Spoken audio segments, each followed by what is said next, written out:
Friends, Andhra Pradesh ఎన్నికల ప్రచార సభలకు ప్రధాని మోడీ హాజరై తనదైన శైలిలో ప్రసంగించి వెళ్ళడం తర్వాత ప్రజలకు ఏ రకమైనటువంటి అభిప్రాయం ఏర్పడింది, ఆయన ప్రసంగం తీరు ఏ విధంగా సాగింది, ఆయన రాజమండ్రి, అనకాపల్లి ఈ రెండు స్థానాల్లో జరిపినటువంటి సభల్లో ఆయన పాల్గొన్నారు. రాజమండ్రి సభలో చంద్రబాబు నాయుడు పాల్గొనలేదు. ఆయన తరఫున ఆయన కుమారుడు లోకేశం ప్రధానిని రిసీవ్ చేసుకున్నారు, ఆహ్వానించారు, సభకు తీసుకొచ్చారు. సభ ఆద్యంతం కూడా జగన్మోహన్ రెడ్డిని ప్రత్యక్షంగా పరోక్షంగా మోడీ విమర్శిస్తారు అని ఆసక్తిగా ఎదురు చూసిన వాళ్ళకి మోడీ ప్రసంగం మొత్తం ఆలకిస్తే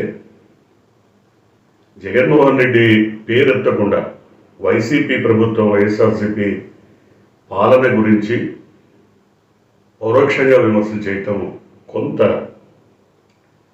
నిరాశ కలిగించినప్పటికీ అదైనా మాట్లాడారన్న తృప్తి తెలుగుదేశం జనసేన శ్రేణుల్లో మిగిలితే, అది కూడా ఆ ప్రస్తావన కూడా చేయకపోతే తమకున్నటువంటి 0.5 ఓట్లకి మిగతా 40-42% జనసేన తెలుగుదేశం ఓట్లు యాడ్ కావు కదా అని బీజేపీ వాళ్ళు కూడా భావించారు. చూద్దాం. నిజానికి అనకాపల్లి సభలో కానీ రాజమండ్రి సభలో కానీ ప్రధాని ప్రసంగంలో మెరుపులు చురకలు అంత పెద్దగా కనపడలేదు. రాష్ట్ర ప్రభుత్వం అప్పులు తీసుకొచ్చింది, అప్పులు చేసింది. కేంద్ర ప్రభుత్వం ఎంత అప్పులు చేసింది ఎవరైనా నిలదీస్తే గత 50 ఏళ్లలో ఏ ప్రభుత్వము దేశం మొత్తం మీద ఏ ప్రభుత్వం చేయనంతగా 130 లక్షల కోట్లకు అప్పులు తీసుకెళ్లిన ఘన చరిత్ర మోడీది. మరి ఆ విషయం ప్రస్తావిస్తే రాష్ట్ర ప్రభుత్వం అప్పులు చేసింది, ఆ అప్పులకు లెక్కలు చెప్తున్నారు. ఇక ప్రజలకి సంక్షేమ పథకాల కింద ఇంత ఖర్చు పెట్టాం, లేదా ఈ ఫిషింగ్ హార్బర్స్ కట్టాం, లేదా ఇంకో హార్బర్స్ కట్టాం, లేదా మెడికల్ కాలేజీలు కడుతున్నాం, లేకపోతే మరొకటి ఆర్బీకే సెంటర్లు కట్టాం, హెల్త్ సెంటర్స్ కట్టాం విలేజెస్లో, అట్లాగే గ్రామ సెక్రటేరియట్స్ కట్టాం, స్కూళ్ళని బాగు చేసాం. వీటన్నిటిని చూపిస్తున్నారు. మీరేం చూపిస్తారు బీజేపీ తరఫున? రెండు సభల్లో కూడా ఆయన ఇలాంటి మాటలు మాట్లాడినప్పుడు బీజేపీ శ్రేణుల్లో కానీ న్యూట్రల్గా వచ్చిన వాళ్ళలో కానీ అంత స్పందన కనపడలేదు. ఇటొచ్చి తెలుగుదేశం జనసేన వర్గాల్లో కొంత స్పందన. అట్లాగే ఆయన 15,000 కోట్లు మేము పోలవరానికి ఇచ్చాం, పోలవరం పూర్తి చేయటం చేతగా లేదు జగన్మోహన్ రెడ్డి కన్నా. 55,000 కోట్లు ప్రాజెక్టులో 15,000 ఇచ్చి పూర్తి చేయడం చేత కలదంటాడా? అది మోడీకే తెలివితేటలు ఉన్నాయనుకుంటే ఎట్లా? అక్కడ రిహాబిలిటేషన్ పునరావాస కార్యక్రమం జరగకుండా ఇప్పుడు ప్రాజెక్టు పూర్తయితే నీళ్లు నిలపాలి. నీళ్లు నిలిపితే దాదాపు 1,00,000 ఎకరాలు మునిగిపోతుంది, అడవంతా మునిగిపోతుంది. అడవిలో లేదా మిగతా నివాస ప్రాంతాల్లో వాళ్ళందరినీ పునరావాసం కల్పిస్తే కదా వాళ్ళు బయటకు వెళ్ళేది. వాళ్ళకి డబ్బులు ఇవ్వాలి, పునరావాసం కల్పించాలి, ఇళ్ళు కట్టి ఇవ్వాలి, స్థలాలు ఇవ్వాలి. ఇదంతా చేయాలంటే డబ్బులు కావాలి. దీనికి దాదాపు 32,000 కోట్లు ఖర్చు అవుతుందని తెలుగుదేశం ప్రభుత్వం అంచనాలు వేసి పంపించింది. దాన్ని కేంద్ర ప్రభుత్వం అంగీకరించింది. మరి ఆ 32,000 కోట్లు మాట ఎత్తకుండా 15,000 కోట్లు ఇచ్చాం. ఇంకా పోలవరం పూర్తి కాలేదు, చేయడం జగన్మోహన్ రెడ్డి చేత కాలేదు. మీరు చేయండి పోనీ. మీ పీపీఏ ఉంది కదా, పోలవరం ప్రాజెక్ట్ అథారిటీ మీ నేతృత్వంలోనే ఉంది కదా. అదే దాని నిర్వహణ బాధ్యతలతోనే రాష్ట్ర ప్రభుత్వం టేకప్ చేసింది కదా. మరి మీరేం చేస్తున్నారు? ఇలాంటివి చాలా రకాల ప్రశ్నలు, చాలా రకాల అభిప్రాయాలు వ్యక్తమవుతాయి. అంతేకాదు రాష్ట్రంలో మద్యం సిండికేట్లు పెచ్చరిల్లాయి. అనకాపల్లి సభలో ఆయన పక్కన కూర్చున్నటువంటి వ్యక్తి అనకాపల్లి ఎంపీ అభ్యర్థి, ఆయన జీవితం ఎట్లా ప్రారంభమైంది? మద్యం సిండికేట్లతోనే కదా. ఇప్పటికీ ఆ లావాదేవీలతోనే కదా ఆయన నడిపిస్తుంది. పక్కన కూర్చున్న వ్యక్తికి కూడా ఆ రకమైనటువంటి బ్యాక్గ్రౌండ్ ఉందని కనీసం తెలియనటువంటి మోడీ మద్యం సిండికేట్లు పెచ్చరిల్లాయి. లేదా ఇసుకలో లేదా మిగతా వాటిల్లో ఎక్కడన్నా అవినీతి జరిగిందనుకుంటే మీరు అవినీతి పెచ్చరిల్లిందన్నారు. అవినీతి జరిగిందనుకుంటే మీరు యాక్షన్ ఎందుకు తీసుకోలేదు సెంట్రల్ గవర్నమెంట్ తరఫున? ఇగో ఈ కార్యక్రమంలో అవినీతి జరిగింది, ఇంత ప్రజలు నష్టపోయారు, మీరు యాక్షన్ తీసుకోవచ్చు కదా. అంటే మీరు ఫ్లూక్గా ఏదో నోటికి వచ్చింది మాట్లాడి వెళ్ళిపోవాలి.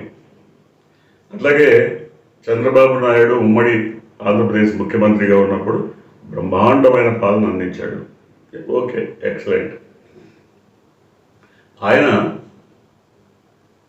విభజిత ఆంధ్రప్రదేశ్ ముఖ్యమంత్రిగా పాలన చేసినప్పుడు మీరేమన్నారు? పోలవరాన్ని ఏటీఎంగా మార్చుకున్నాడు అన్నారు. సన్ రైజింగ్ అంటే కొడుకుని పెంచడం కోసం, పెద్దవాడిని చేయడం కోసం, లక్షాధికారం చేయడం కోసం పనిచేస్తున్నాడు అన్నారు. మీరే అన్నారే. అంటే మీరు వాటన్నిటి నుంచి పలాయనం చిత్తగించారు. సరే, ఇవన్నీ పక్కన పెడదాం. ఇంకో మాట అన్నారు, వైజాగ్ రైల్వే జోన్ ఇచ్చాం, దానికి స్థలం ఇవ్వడం చేతకాలేదని. మీరు ఆ మాట మీద కట్టుబడి ఉంటారా? మీకు వైజాగ్ రైల్వే జోన్ కోసం ఫస్ట్ స్థలం హ్యాండ్ ఓవర్ చేసింది చంద్రబాబు గవర్నమెంట్. ఆ స్థలానికి లిటిగేషన్లు ఉన్నాయి, మాకు పనికిరాదు, అది ప్రాపర్గా లేదు అన్నప్పుడు వేరే స్థలాన్ని జగన్మోహన్ రెడ్డి గవర్నమెంట్ మీకు అలాట్ చేసింది. అది మీరు ఇంతవరకు స్వాధీనం చేసుకోలేదు. అసలు ఈ విషయాలని మరుగున పరిచి ప్రజల్ని మోసం చేయాలని ఎట్లా అనుకుంటున్నారు మీరు? పోనీ ప్రజలందరూ ఏం ఎక్స్పెక్ట్ చేశారు? ప్రధాని వస్తున్నాడు, బహిరంగ సభల్లో మాట్లాడతారు, ఆయన ఏదో మన రాష్ట్రానికి సంబంధించి హామీలు ఇవ్వబోతున్నాడు, ఆ హామీలు విభజన హామీలకు దగ్గరగా ఉంటాయి, లేదా విభజన హామీలు ప్రస్తావిస్తారని భావించారు. కానీ ఒక్క హామీని కూడా మోడీ ప్రస్తావించలేదు. ప్రత్యేక తరగతి హోదా గురించి ఎందుకు మాట్లాడలేదు? అసలు ఇస్తామను ఇవ్వమను ఏదో చెప్పచ్చు కదా, ఎందుకు మాట్లాడలేదు? అది ముగిసిన అధ్యాయమా? ఎవరికి ముగిసిన అధ్యాయం? అంతేకాదు ఇంకొక విషయం కూడా ఆలోచించాలి. అనకాపల్లిలో మాట్లాడాడు, పక్కనే కదా స్టీల్ ప్లాంట్ ఉంది గజవాడలో. ఆ స్టీల్ ప్లాంట్ భవితవ్యం ఏంటి? అది ఉంచుతారా, అమ్మేస్తారా, అమ్మేశారా, డబ్బులు తీసుకున్నారా, ఏం చేశారని చెప్పలే. ఒకటి కాదు, అసలు ప్రధాని స్థాయిలో వచ్చినటువంటి మోడీ అంత కప్పదాటుగా తనకేమీ తెలియదు అన్నట్టుగా ఏదో తన ప్రసంగం మొత్తం కూడా మేము రాముడి గుడి కట్టాము, గుడి కడితే ఆయన రాహుల్ని పిలిస్తే రాలేదు, జగన్మోహన్ రెడ్డి కూడా రాలేదు. ఎందుకు రావాలి? మీరు గుడి కట్టినందువల్ల వచ్చినటువంటి ఉపయోగం ఏంటి? ఎవరికన్నా పట్టెడు అన్నం పెట్టగలిగారా? లేదా ఉపాధి ఏమన్నా కలిగిందా? ఇక్కడ ఆంధ్రప్రదేశ్లో ఎవరికన్నా ఉద్యోగం వచ్చిందా? రాముడి గుడి కట్టడం ఏంటి, వీళ్ళెవరు రాలేదంటం ఏంటి? రకరకాల అభిప్రాయాలు మోడీ ప్రసంగం పైన వెలువడుతున్నాయి. ఆయన ప్రసంగం పేలవంగా, చాలా పేలవంగా, ప్రజల ఆకాంక్షలు నెరవేర్చేదిగా కనబడలేదు. ఇది ప్రతి ఒక్కరూ మాట్లాడుతున్నారు. అంటే మోడీని లోకేషన్ రిసీవ్ చేసుకున్న తర్వాత సభలో మనం గమనించిన అంశం ఏంటంటే, జనసేన అధినేత వంగి వంగి పాదాభి వందనాలు చేయడం, పూర్తిగా ఆయన ప్రసంగం యావత్తు కూడా మోడీ భజన చేయడం, పూర్తిగా ఆయన ప్రసంగం అంతా మోడీ భజనకు కేటాయించడం. మోడీ కూడా వికసిత భారత్ ఎక్కడ వికసించిందండి? మీ 10 ఏళ్ల టెన్యూర్లో ఒక్క ప్రాజెక్ట్ అయినా, నీటిపారుదల ప్రాజెక్ట్ అయినా కట్టారా? ఒక్కటి. కాంగ్రెస్ 50 ఏళ్ల చరిత్రలో భారీ ప్రాజెక్టులు ఎన్ని కట్టింది? ఎన్ని లక్షల ఎకరాలు, కోట్ల ఎకరాలని సాగులో తీసుకొచ్చింది? మీరు చెప్పుకోవడానికి ఒకటైనా ఉందా? మీరు ఇవేం చేయరు. వికసిత భారత్, వికసిస్తోంది భారత్. ఏం వికసిస్తుంది? స్విస్ బ్యాంకులో ఎక్కడో డబ్బులు ములుగుతున్నాయి, లక్షల కోట్లు, అవన్నీ తీసుకొస్తే అందరికీ డబ్బులు పంచవచ్చు, ఒక్కొక్కడి అకౌంట్లో 15,000 దాదాపు వేయచ్చు అన్నారు. వేశారా? తీసుకొచ్చారా? ఆ ప్రయత్నం జరిగిందా? మీరు నోట్ల రద్దు 1-2 సార్లు చేశారు. ఏం ప్రయోజనం వచ్చింది? మీరు మీ పార్టీకి అనుకూలమైన బ్లాక్ మార్కెటీలను బతికించడం కోసం, వాళ్ళు క్యాష్ చేసుకోవడం కోసం, సొమ్ము చేసుకోవడం కోసం ఈ నోట్ల రద్దు నాటకాన్ని ఆడారే తప్ప ఎవరికి ఉపయోగం దానివల్ల? రకరకాల, ఒకటి కాదు, ఆంధ్రప్రదేశ్కు సంబంధించినంత వరకు మోడీ స్పష్టమైనటువంటి హామీలు ఏమీ ఇవ్వలేదు. స్పష్టంగా ఇది చేస్తాం, ఎన్డీఏ ప్రభుత్వం వస్తే మేము ఇది చేయబోతున్నామని చెప్పలేదు.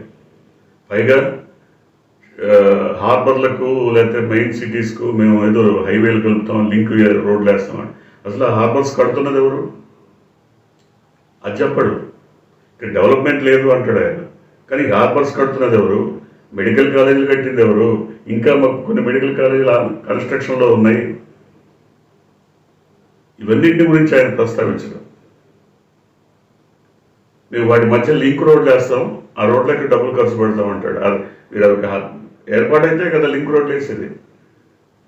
సో ఈ రకంగా మోడీ ప్రసంగం యావత్తు చంద్రబాబుని లేదా టీడీపీని లేదా జనసేనని సంతృప్తి పరచడం ద్వారా